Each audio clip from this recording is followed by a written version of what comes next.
The Northwestern Wildcats are on the air tonight from the State Farm Center in Champaign. Big Ten basketball. It's the Northwestern Wildcats and the Fighting Illini of Illinois. Dave Enich traveled to every corner of the Big Ten in more than 3 decades as the voice of Northwestern basketball on WGN Radio. Here on the drive right side, the runner off the glass and in for Boo Buie. But because of COVID-19, he's not traveling anywhere this season. You're sitting in a room nowhere near the arena, and the game's taking place, and you just feel like you're removed from it. So from that standpoint, it's been odd. It's been that way for almost every broadcaster in America this winter. Announcers staying home to call their team's games on the road.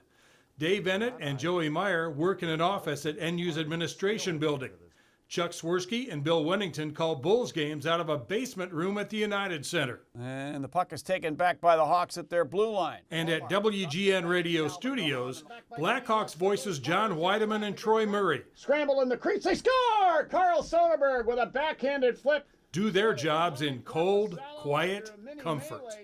You know, it's not perfect, but it's great, and you know, it really works. And every broadcaster around the NHL who's not doing the national games is in the same situation of doing it off a monitor. But you get used to it. You kind of understand where the deficiencies are in the broadcast, and you try and overcome those. And that's the issue for all these homebound broadcasters. Happy to be working, but frustrated at the pandemic-induced limitations imposed upon them.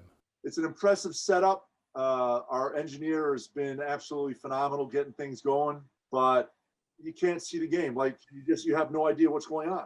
And John Weideman trying to call the Hawks-Carolina game the other night with the Hurricanes wearing the old Hartford Whalers sweaters that were basically unreadable. It wasn't even a little bit fun. And I'm not going to lie, I hope that's the only time we see those sweaters. Clock issues, not being able to hear the whistles, most importantly, no field of vision. Those are the bigger problems. In most cases, though, the video feed from the distant arenas is crisp and clear, until it isn't. I think it was at Penn State where the picture kept freezing. So I would be in the middle of describing the play, and literally the ball is in the air and the picture freezes. And so the free throw is up, and there's a pause. And at that point, when play resumes, they're halfway down the court going the other way.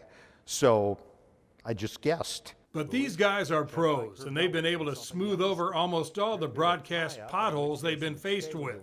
So well, in fact, that most of the time the listeners don't even notice the difference. And I do have people that, you know, who are across the United States that are friends of ours, are broadcast, and you know, they call in and say, hey, it's great and whatever, and, you know, hope to see you when you're down in Florida. And I go, well, we're not traveling with the team, but they don't know and couldn't tell the difference. So that's a nice sign that, you know, the listeners, you know, are not thrown off that much by our broadcast here at the studios. I just don't want people to get used to this, because I like being at the games. Barry with a hard bounce intended for Young. You know, I'm hoping that people don't look at it and say, well, you could do it this way. Why not just keep doing it from a studio?